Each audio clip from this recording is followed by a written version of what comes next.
প্রথমে ভালো করে বাঁধাকপিগুলো ও ধনেপাতা কুচি কুচি করে কেটে নিতে হবে। চাইলে তোমরা আরও কিছু দিতে পারো। এখানে আমি আদা,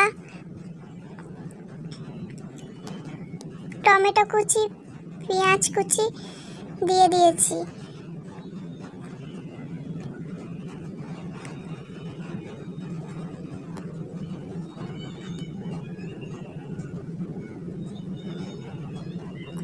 এরপর চিকেনগুলোকে কুচি কুচি করে কেটে নিতে হবে। একদম কুচি কুচি ছোট্ট ছোট্ট করে নিতে হবে, নয়তো আবার চিকেনগুলো সেদ্ধ কম হবে। তারপরে জল দিয়ে চিকেনটা ভালো করে ধুয়ে নিতে হবে।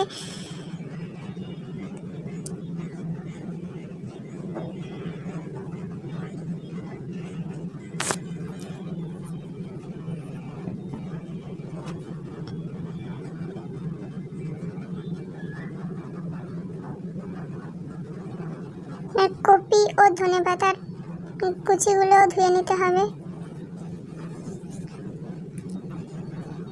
এখানে আমরা সিম্পল বলেছি বলে আর কিছু দিইনি, তোমরা দিতে পারো আর যে অন্য কিছু।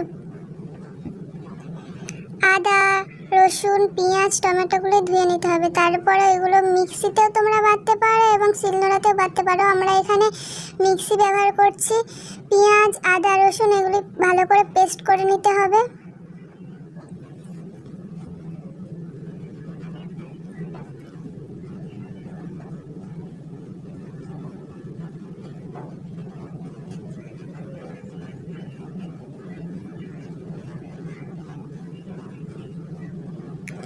পেস্ট করা হয়ে গেলে সব সবজি তুলে নিতে হবে, মানে ওই আর কি বাঁধাকপিগুলি, মাংসগুলো, চিকেনগুলো দিয়ে নিতে হবে।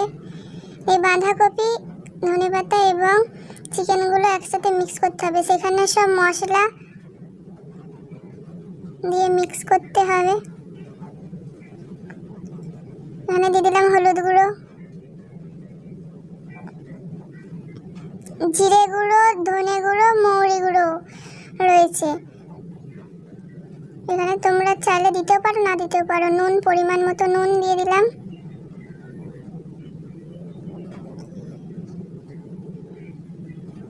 এটা মোমো মশলা, এটা মিট মশলা। মিট মশলাটা তোমরা চাইলে ব্যবহার করতেও পারো, নাও পারো। মোমো মশলা দিয়ে দেবে। এটা লঙ্কা গুঁড়ো দিয়ে দিলাম। তোমরা যে যেমন ঝাল খাও সেই পরিমাণে লঙ্কা গুঁড়োটা দেবে। আমরা এখানে বেশি ঝাল খাই না, তাই অল্প করে দিলাম। ভালো করে মিক্স করে নিতে হবে।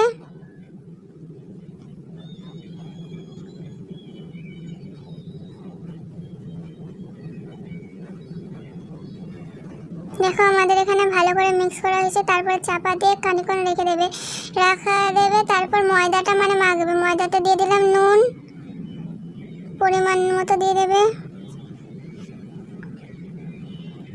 ময়ম আর কি তেল দিয়ে দিলাম।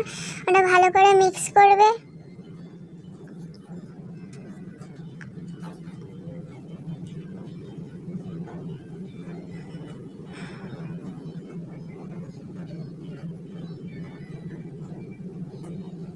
জল দিয়ে ময়দাটা ভালো করে ডো বানিয়ে নিতে হবে। আমি না ভিডিওটা করতে করতে পরে ভয়েস দিয়েছি, কারণ অনেক প্রবলেম ছিল, তাই তখন ভয়েস দিতে পারিনি। তারপর ওই ময়দার ডোটাকে তেল মাখিয়ে খানিকক্ষণ রাখবে। তারপরে ছোট ছোট লেচি কেটে নেবে। লুচির থেকেও ছোট লেচি কাটবে। আর ময়দাটা যেমন লুচি করার সময় করো সেই রকমই রাখবে।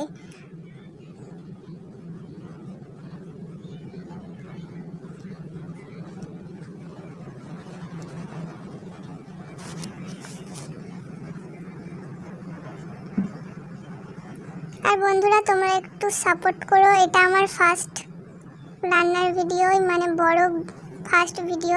তোমরা একটু সাবস্ক্রাইব করো, নয়তো আমরা কি করে এগোবো বলো। তোমাদের একটু সাবস্ক্রাইব আমাদের অনেক সহযোগিতা করে এবং আগে বেরোনোর অনেক সুযোগ করে দেয়।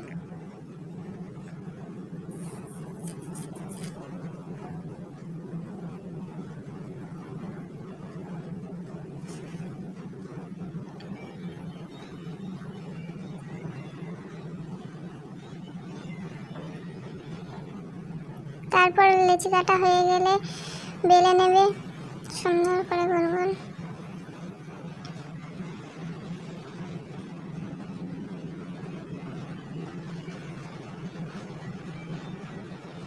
তারপর একটি হাঁড়িতে জল গরম করতে দিয়ে দেবে।